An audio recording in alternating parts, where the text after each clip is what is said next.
Oftentimes, I like to relax with a cup of tea to sit and ponder. My children are getting older and I'm not getting any younger. At my age past 30, it's hard to remember that I'm an adult with adult things to confront on a regular basis. It's at these moments where I sometimes consider my own mortality. When I die, what's the afterlife and where will it lead me? Hell is often described as a torturous place of fire and brimstone, the burning cinders that never cease, tearing away at your soul for an eternity. Despite some interpretations on that forsaken plane of existence, never did I imagine that the polar opposite would be the absolute, correct truth. A cold, desolate place of loneliness that only leaves you with an unfillable emptiness that wraps your mind in a sticky trap of frustration and fear. Fear that leads to anger, anger that leads to hatred, hatred that leads to suffering.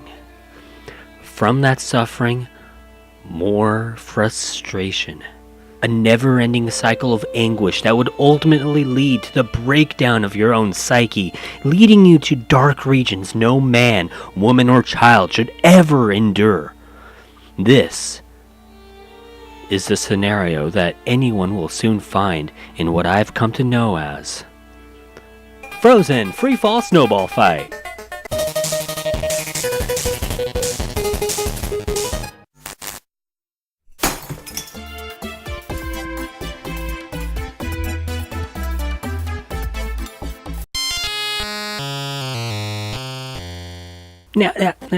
Now, nobody really claims to be good at Match 3 games, and even if you are, it's oftentimes a matter of circumstance. Match 3 games have become a casual staple for many since its birthplace in popular entertainment with Bejeweled. Since then, Candy Crush became the paywall monster, eating at many people's wallets for years now. Many other games have tried to emulate the Candy Crush success with differing results. And unfortunately, because EA bought out and downsized PopCap, Bejeweled, despite not being the first tile matching game but one of the pioneers, is now the Candy Crush clone. The Match 3 Circle of Life has come full circle. And with that, Google Play and even now Steam has Candy Crush knockoffs. Frozen Freefall Snowball Fight is no different, but instead of candy, cakes, chocolate, hamburger ingredients, you've got crystals to break, causing it to feel aesthetically more like Bejeweled or Jewel Quest, if you remember that one. Different crystals include your generic ice shard, general pearl ball thing, yellow snow, blood crystals, etc.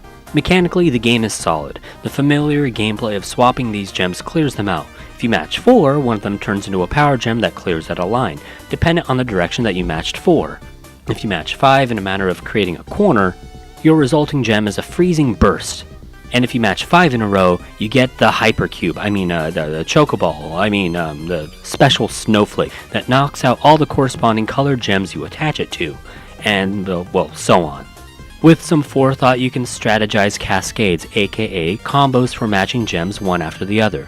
Different playable character companions can be unlocked or bought for the nominal price of basically $20. Power-ups trickle in randomly, or you can purchase them for a mere starting price of $1 to $10. A pack of one-use items can be bought at a meager starting price of $5 all the way up to $50. The expansion packs with expanded levels can either be unlocked through playing all the 258 winter levels, or purchasing them for a small asking price of $4.99 each. $4.99 for the extra 30 levels, $4.99 for the 30 summer levels, $4.99 for the 30 Halloween levels, and $4.99 for the 30 autumn levels. Forget spring, that doesn't exist, and nobody likes that season anyways. I'm sure you can guess where I'm going with this. For the mere asking price of an average of probably $40 and beyond, you can enjoy the full game at the get-go. $85 if you actually want to progress and play all the levels, maybe tack on an extra $10, $50 if you really want to avoid the frustrations. Which we know from before leads to a scenario where hell freezes over and Elsa simply shrugging at your folly. Oops, better luck next time, Sensei. No, I will not simply just let it go. I knew what I was getting myself into when I played this drivel, but in the Steam reviews it's notoriously pay to win, and I want to see that for myself. It couldn't have been as bad as everyone said it was, could it? Because, with Candy Crush, you get a soothing, oddly ASMR level voice giving you encouragement. Tasty. The real Paywall hits around 50 levels for that game if I remember right, and the weird cutesy candy-coated landscape is nice and fun to look at. It's all reminiscent of Candyland. With Pokemon Shuffle, the pastel arrangements of colors is also soothing and relaxing. The Pokemon skin is fun to a degree, and some thought was actually being put into how to mechanically imitate Pokemon battles with a Match 3 mechanic. A battle mechanic and puzzle mechanic, kind of similar to Puzzle & Dragons and Hunie Pop. With that, the paywall starts hitting around 75 for most people. Either way, both have their redeeming qualities, mostly. With Frozen, the paywall begins starting at level 20. Heck, even Super Mario Bros. Had more than 20 levels, and that's a 30-something-year-old game. 20 short levels of fun, with quotes. 5 of which I wouldn't say really count because they're just kind of handed to you as a breezy tutorial, making you kind of feel overpowered with blood crystal lust. So yeah, mechanically, Frozen Freefall Snowball Fight, man, that is a mouthful of a freaking name, has solid gameplay. Because, well, at this point, it's not hard to do a Match 3 correctly. It's pretty straightforward, but, you see this? The free levels, aka the winter levels. Sky blue here, sky blue there, nearly white here, color palette where? These levels are boring to look at. Heck, even frackin' Elsa looks bored. Unlockable characters, you ask? Oh, sure, there are those. The easiest to get are Kristoff, Elsa, Anna, and the troll guy nobody cares about. But I ain't gonna use anybody but Elsa, mostly for the clickbait and legal reasons, but I'm not legally allowed to lol about it, so I'll stop. All you need to know is that some of the other characters have names that don't sit well on my tummy of PTSD.